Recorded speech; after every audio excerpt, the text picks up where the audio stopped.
Good morning and a warm welcome to your show, Sunny Mornings in Boston. I'm your host, Melissa, and it's Monday, September 30th. You'll be interested to know. 97 years ago, today in 1927, Babe Ruth, a Hall of Fame baseball player, became the first player to hit 60 home runs in a single season, which was an extraordinary achievement. His remarkable record stood for 34 years, until Roger Maris hit 61 home runs in 1961. So now you know. And now, it's time for the weather report. It looks like we're in for some partly sunny weather today, with a high near 68 and a light north breeze.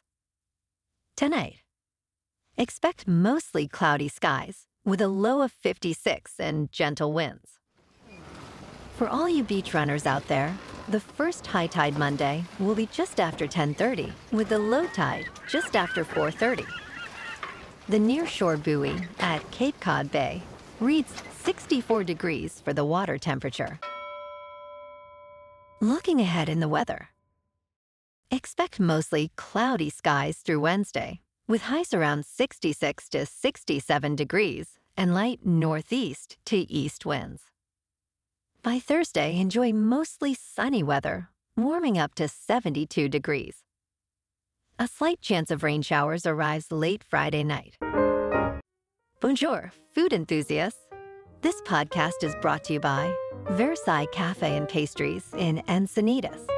Nestled on El Camino Real South, just north of Encinitas Boulevard, this cafe is a haven for culinary delights. Indulge in their amazing Eggs Benedict or their gluten-free crepes. You can grab a panini for lunch or just breeze on through to get your morning coffee. They are open every day from 8 to 5. So stop on by and don't forget to tell them Sunny Morning sent you. In local news, lead paint chips continue to fall from the Tobin Bridge, which spans the Mystic River between Boston and Chelsea. However, the years-long repainting project is causing significant noise pollution, prompting the state to distribute white noise machines to local residents. Noise levels from dust collectors have been measured at over 100 decibels, comparable to a jackhammer, leading residents to describe the sound as unbearable. The Massachusetts Department of Transportation will give away supplies, including white noise machines, air conditioning units, air purifiers, and vacuum cleaners, from 10 in the morning until 2 in the afternoon on Chestnut Street.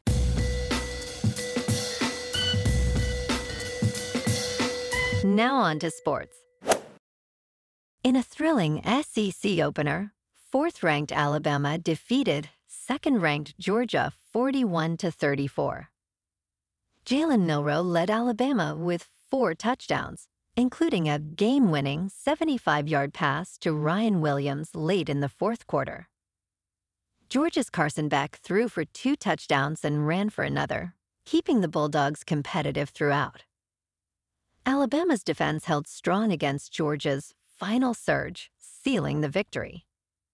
The win improves Alabama to 4-0, while Georgia drops to 3-1.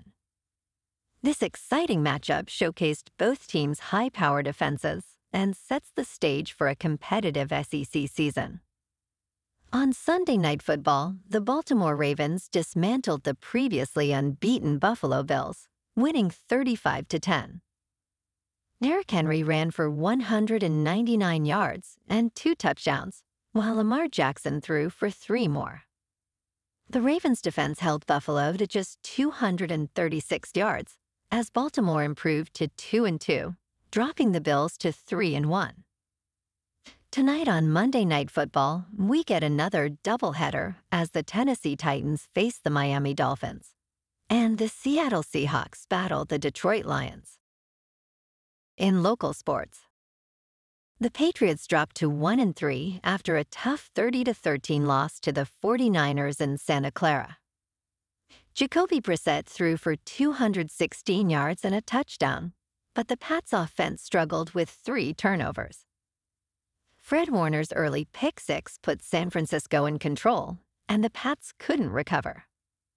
The ground game was limited, and red zone opportunities fell short. Looking ahead, the Patriots will return home to face the Dolphins next Sunday at 1. Meanwhile, Boston College pulled off a thrilling 21-20 win over Western Kentucky, with backup quarterback Grayson James leading a fourth-quarter comeback.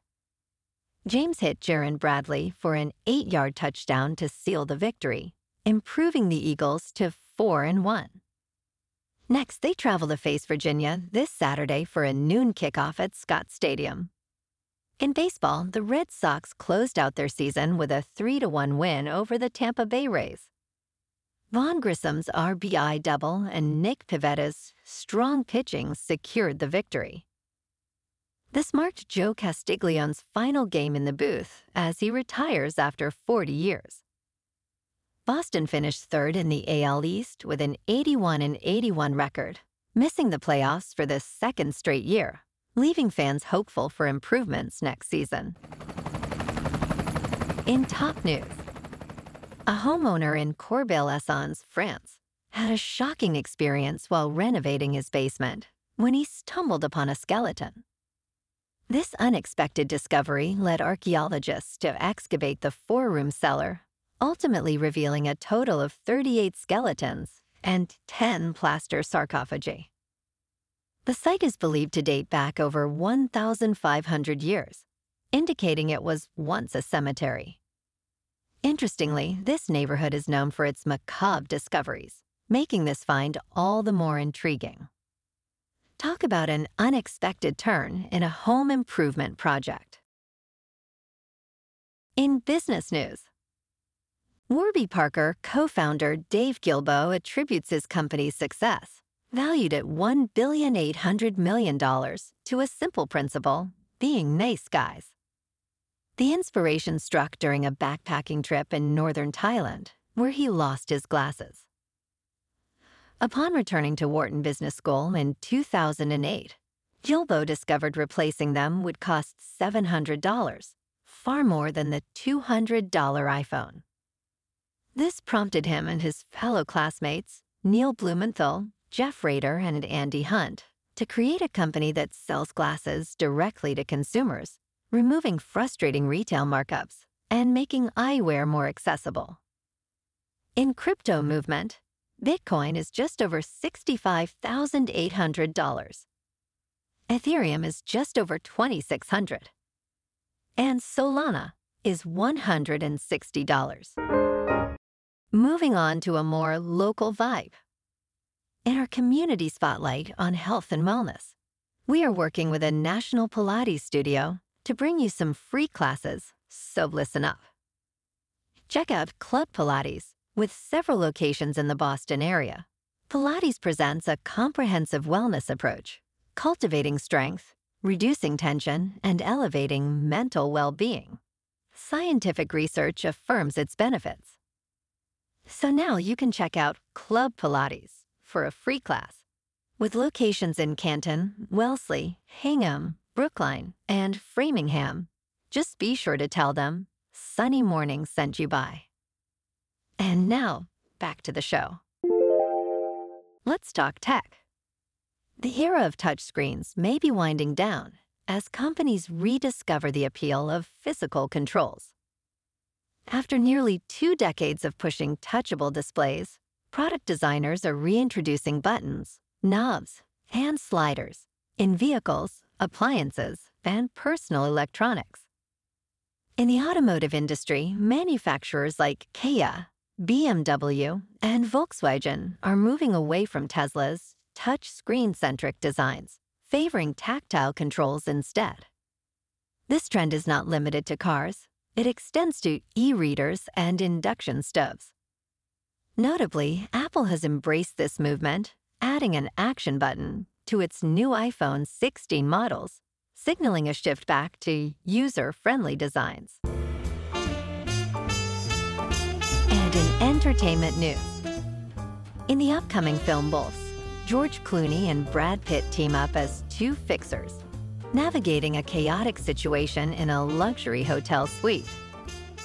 Directed by Jon Watts, this comedy features Clooney as a mysterious fixer who swiftly tackles unsolvable problems, while Pitt's character remains unnamed, adding to the intrigue.